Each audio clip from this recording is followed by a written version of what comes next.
देखिए, बीजेपी का ये तरीका गलत है। बीजेपी सत्ता में है आज, और सत्ता पक्ष जो है खुद ही भड़काने का काम करता है कि आप विपक्ष की पार्टियों के ऑफिस जाके हमला करो। ये ट्रेडिशन 8-10 साल पहले से शुरू करी बीजेपी, जहाँ तक मैं समझता हूँ। पहले कभी नहीं था। पहले अपनी पार्टियों वाले प्रदर्शन करते थे, ज्ञापन देते कलेक्टर को, गवर्नर के नाम का, राष्ट्रपति के नाम का, ये होता था। मौन जुलूस निकाल दो। और ये हरकतें बीजेपी, क्योंकि उनका विश्वास हिंसा में है, हिंसक तरीके से उन्होंने ये अप्रोच रखी है। उसी ढंग से इन्होंने कॉल दिया कि आप जाके कांग्रेस दफ्तर पर हमला करो। अहमदाबाद में 2 साल पहले किया इन्होंने, बहुत बुरी तरह से किया था, पथराव किया था वहां पर। तो ये इनका विश्वास तो डेमोक्रेसी में है नहीं। ये तो हमारी शिकायत इनसे है। हिंसा में इनका विश्वास है, हमारा विश्वास है हिंसा में है नहीं। अब जब उन्होंने कॉल दिया है तो उसको काउंटर करने के लिए तो मैसेज देना पड़ता है, भाई हम आपसे कम नहीं है। इतना ही फर्क है कि तुम हिंसक लोग हो और हम अहिंसा मिसाल करते हैं। इसलिए प्रदेश कांग्रेस कमेटी सब जगह देश भर के अंदर, जिला हो या प्रदेश हो, ये पार्टी को वापस कैंपेन का एक प्रोग्राम देना पड़ता है कि भाई ये इनका अप्रोच ठीक नहीं है। ये इनको खुद को समझना चाहिए। सत्ता में वो लोग हैं, हमला करें हमारा ऑफिस के अंदर, क्या तरीका हुआ इनका। सर, नेता विपक्ष को ब्रूटली सड़कों पर घेसा गया है, उसके राइट्स होते हैं एलओपी के। पूरे देश में निंदा हो रही है उसकी, क्योंकि जब कल रात से ही आने लगे थे विजुअल, आज अखबारों में फोटोग्राफ आई है, जिस रूप में राहुल गांधी जी को घेर करके, पटक करके जो हरकत की गई है ना, पूरे देश में बहुत बड़ी निंदा हो रही इनकी। ये हरकत याद दिलाता है जब इमरजेंसी के बाद में कांग्रेस हार गई थी, सत्ता से आउट हो गई थी। उस जमाने में संजय गांधी के साथ में भी कैनोन स्पेस में ही हरकत हुई थी, जो राहुल जी के साथ में। उसके बाद में पूरे देश के अंदर इतना आक्रोश फैला, और आक्रोश की चपेट में सब लोग आए, ये बीजेपी वाले हो चाहे वो जनता पार्टी, जितने लोग थे वो सब आए।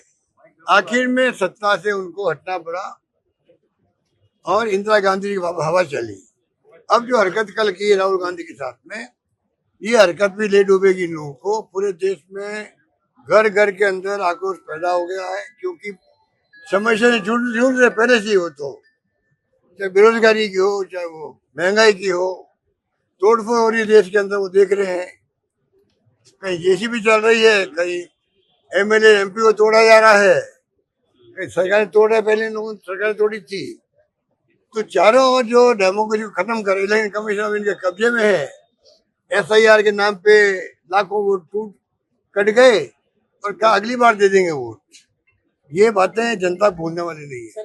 हर परिवार में जिसका संबंध नहीं भी है छात्रों से, वो भी अब बाहर आ गया। अभी तो वो चुप था, देख रहा था क्या हो रहा देश के अंदर। अब ये घटना के बाद में खुल करके आम जनता, हर परिवार बोलने लग गया है कि ये क्या तमाशा लगा रखा इन लोगों ने। अब मैं समझता हूँ कि अब ये जो है, ये आक्रोश थमने वाला नहीं है, बल्कि बढ़ेगा, क्योंकि जनता समझ चुकी इन हरकतों को, इनके मंसूबों को। ये चाहते हैं परिश्रम भी हम करें।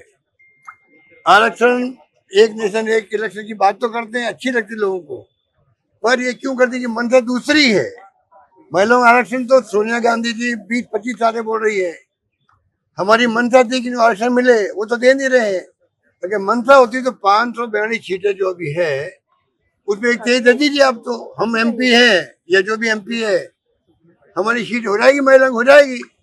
जब कांग्रेस ने स्टैंड लिया है कि अगर 542 सीटें हैं, उनमें महिला आरक्षण दे दीजिए आप 1/3, उसमें कई कांग्रेस सीटें जाएगी, महिलाओं के लिए जाएगी, वो मंजूर हम करते हैं।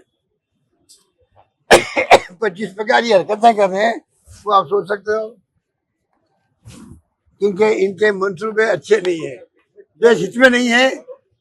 ये चाहते हैं देश से डेमोक्रेसी खत्म हो और 50 साल हम राज करें चाइना की तरह। ये मंसूबे कांग्रेस पूरा होने देगी नहीं। राजीव गांधी के नेतृत्व में, मैं फिर कहना चाहूंगा तमाम विपक्षी पार्टियों को, बल्कि जो इनके एनडीए में घुसी हुई है, उनको समझ जाना चाहिए कि अब जो है मोदी जी का ग्राफ नीचे आ रहा है। उनको धीरे धीरे सोच पैदा करनी चाहिए बाहर आने की, इंडिया गठबंधन का हिस्सा बनना चाहिए और सब मिलकर राहुल गांधी के नेतृत्व के अंदर बिल्कुल बजाना चाहिए। इंडिया गवर्नमेंट हटाओ, मोदी जी गवर्नमेंट हटाओ और डेमोक्रेसी को मजबूत करो, ये नारा सबका होना चाहिए। कल आम सर आदमी ये राहुल पार्टी- गांधी जी शांतिपूर्वक धरने पे गए थे, लेकिन देवेंद्र प्रसाद जी कह रहे हैं कि मांगे बार बार बदली गई, हम लोग तो ये मनाने छोड़िए, के वो लिए तो गए। उनको तो वो शब्द पकड़ने होते हैं।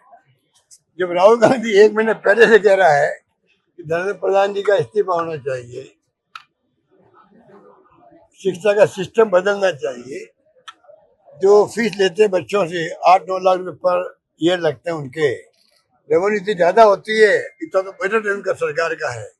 ये तमाम कोटा के अंदर देहरादून में उन्होंने समझाया लोगों को। देश समझ चुका है, देश समझ चुका है। खाली मोदी जी, अमित शाह जी और धर्मेंद्र प्रधान जी नहीं समझ रहे, ये सब समझ सर गए। आप विपक्ष की एकता की बात कर रहे हैं, उधर आम आदमी पार्टी का जिस तरीके से रिएक्शन आ रहा है वो तो सीधे वो मैं इतना उनको पागल नहीं समझता था, इतना नहीं समझता था, थोड़े बहुत पागल थे वो। अब मालूम पड़ा कि वो पागलपन की हदें पार कर गई। वही संजय सिंह, जिनका मैं बहुत सम्मान करता हूँ, क्योंकि उन्होंने राम मंदिर को एक्सपोज किया। अच्छे बोलते, अच्छे वक्ता है, अच्छे तर्क देते हैं। हमारी पार्टी में कई लोग बहुत उनके मुरीद भी हैं, जिसमें मैं भी हूँ।